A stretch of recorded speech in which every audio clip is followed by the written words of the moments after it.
Hi guys, my name is Adam Skolzinski, and today I am going to be presenting the wall that Nehemiah built.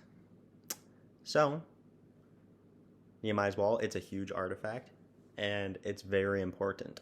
It served as a great physical protection to Jerusalem, and as a foundation for the Israelites as a people.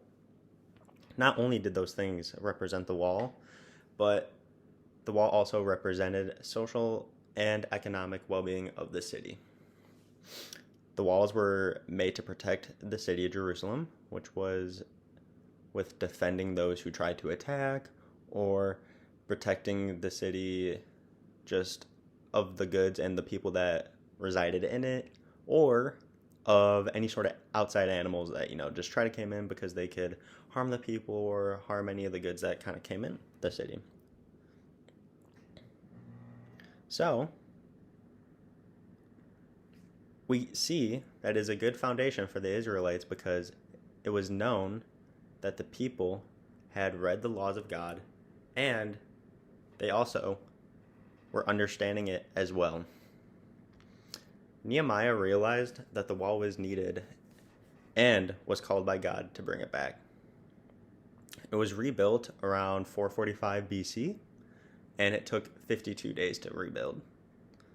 The walls were originally destroyed in or about 586 BC by Nebuchadnezzar, who was the king of Babylon, and he wanted to take over Jerusalem for about 2 years prior, or at least he was trying to breach in for those 2 years.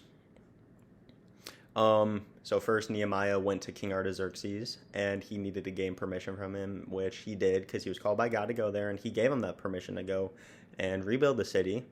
So he gave him the tools and the men to do so. Given their technology and circumstances, it was pretty impressive that they were able to rebuild the wall in 52 days. Or at least I think so. I'm not an expert in architect, but I think that's really impressive. There were areas of duty, so people would be assigned to specific locations, and, I'm going to get into measurements of the wall, but these people would have a long, hard day of, lifting this stuff and the stones and whatnot, and, who's going to want to walk, miles back to their house after working a hard day? So they made sure to design a specific algorithm for the people of where they were to work and just who that came from. So that was pretty cool and how they were able to do that. Even though the work was for sure not easy, and I'm going to get into that, it was stated in Nehemiah 4:6 that the people were working with all of their heart. They weren't half working, they were not grumbling, whatever. They were working with all their heart. They were ready to be there. Something that's pretty cool and I find to be interesting is,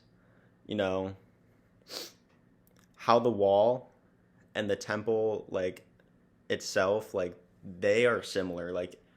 You're going to be like, Adam, they're not similar. What are you talking about? It's specifically a holy place, and, walls are just to block out people, whatever, But I'm going to tell you, both of these things were called by God.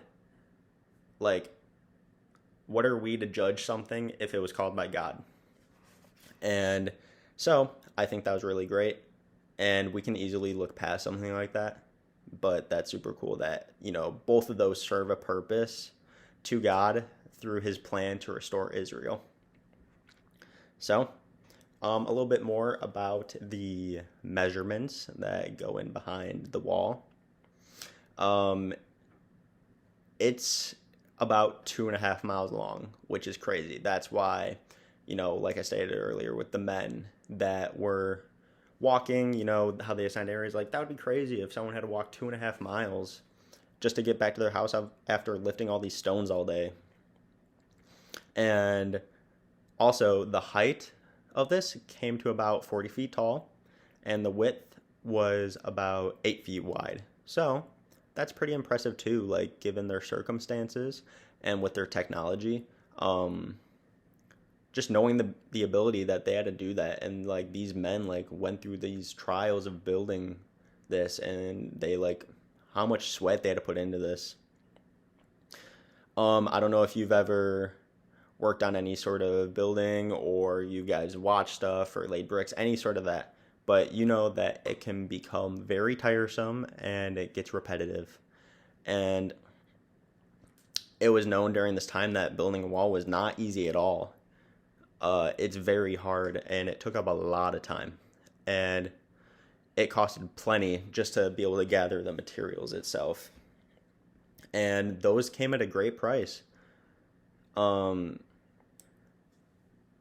Most of the stone that they used for the wall was Malik limestone blocks, which were most likely gathered from Solomon's quarry, uh, which is pretty cool. Looking into it a little more, they gathered that in the quarry, which is underground, and it's about 5 city blocks worth, which is crazy to me. Like it almost is like an underground city. But, anyways, um, it came at the price, of not only out of the city's pockets, but these people had to lift like thousands of pounds just for one block.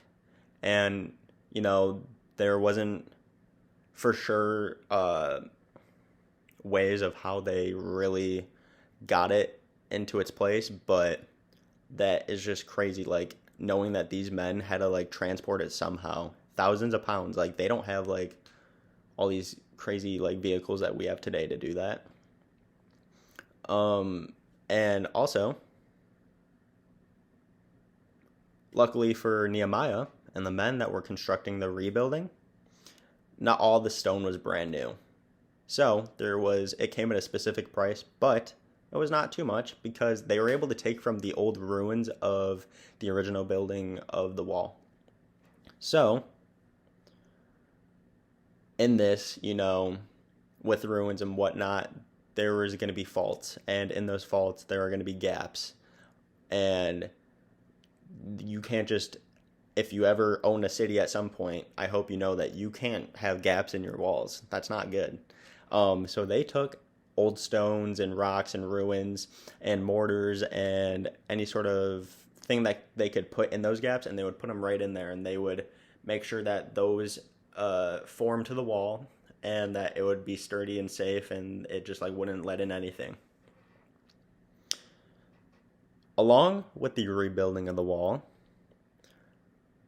there was also 10 gates, and so that's kind of crazy that you'd think like maybe a city had like 1-2 gates, like somewhere, but they had 10 gates in the city, but each one served a purpose, and it was a biblical purpose, which I find very cool. Nehemiah was instructed by God to get all of these in, and those were 10 gates, and that included of the sheep gate, the fish gate, the old gate, valley gate, dung gate, fountain gate, water gate, horse gate, east gate, and the inspection gate.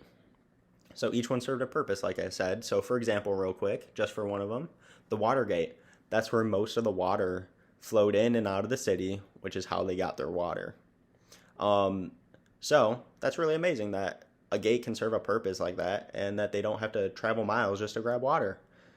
Not only did they just fill them up because they needed water or like any sort of plants or whatever they needed it for, but it symbolized the word of God too. Like that's amazing that Nehemiah was instructed by God and he has this, and it serves as a symbol that it's the word of God and how they are in constant need of it, and that like for to live. Like, so today, if you wanted to go where the wall was, it's going to still be found in Jerusalem, and people still may go and find themselves going to the sacred site for prayer and pilgrimage.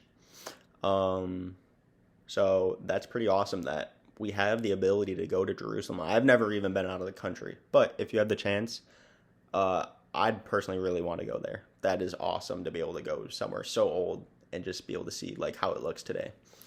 But I hope that me sharing this information gave you some insight in how the wall came to be and what it looks like today and how it served its purpose. And I hope that you can, further look into it yourself and just be able to teach yourself. And yeah, that is it. Thank you.